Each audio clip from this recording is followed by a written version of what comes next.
যথাযোগ্য মর্যাদা ও শ্রদ্ধার সঙ্গে শান্তির বাজারে পালন করা হলো ত্রিপুরার আধুনিক রূপকার মহারাজা বীর বিক্রম কিশোর মানিক্যের 118তম জন্ম জয়ন্তী। বুধবার ভারতীয় জনতা পার্টি 36 শান্তির বাজার মন্ডল কমিটির উদ্যোগে এই অনুষ্ঠানের আয়োজন করা হয়।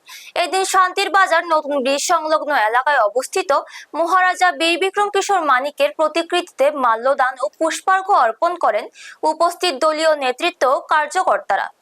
অনুষ্ঠানে উপস্থিত ছিলেন 36 শান্তির বাজার বিধানসভা কেন্দ্রের বিধায়ক প্রমোদ রিয়াং, দক্ষিণ ত্রিপুরা জেলা কৃষাণ মোর্চার সভাপতি সত্যব্রত শাহ, মন্ডল কমিটির সহ সভাপতি রমেশ রিয়াং, সাধারণ সম্পাদক বিকাশ সেন, শান্তির বাজার মন্ডলের সাধারণ সম্পাদক মম্বু মক সহ অন্যান্য দলীয় কার্যকর্তারা। অনুষ্ঠানে বক্তব্য রাখতে গিয়ে মন্ডলের সাধারণ সম্পাদক মম্বু মক বলেন, মহারাজা বীর বিক্রম কিশোর মানিক্য ছিলেন ত্রিপুরার আধুনিক স্থাপত্য উন্নয়নের অন্যতম রূপকার।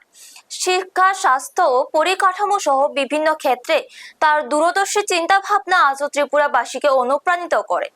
পরে মহারাজা বীর বিক্রম কিশোর মানিক্যের কর্মজীবন ও ত্রিপুরার উন্নয়নে তার অবদান নিয়ে আলোচনা করা হয়। তার আদর্শ ও দেখানো পথ অনুসরণ করে রাজ্যের উন্নয়ন ও গঠনমূলক কাজে নিজেদের নিয়োজিত রাখার অঙ্গীকার ব্যক্ত করেন উপস্থিত দলীয় নেতৃত্ব ও কার্যকর্তারা। ব্যুরো রিপোর্ট, নিউজ তৎকাল 24। নমস্কার।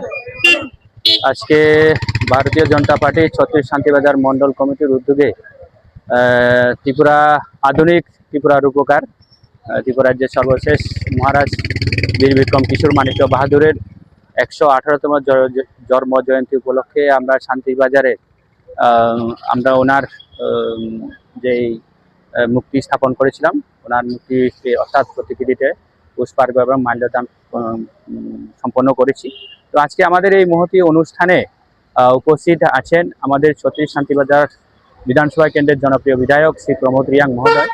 উপস্থিত আছেন দক্ষিণ ত্রিপুরা জেলা তথা তিলাকবিলি জেলার জেলা কমিটি কিষাণ মোর্চার মাননীয় সভাপতি সত্যব্রত সাহা মহোদয়, মন্ডল কমিটির সহ সভাপতি শ্রী রমেশ রিয়াং, মন্ডল কমিটির সাধারণ সম্পাদক শ্রী দেবাশিস বিকাশ সেন মহোদয় সহ অন্যান্য ভারতীয় জনতা পার্টির কার্যকর্তারা উপস্থিত আছেন। তো অ্যাকচুয়ালি আজকে ছোট্ট কম সময়ের মধ্যে ওনার যে জীবনী বা ওনার যে অবদান এটা বলে শেষ করা যাবে না।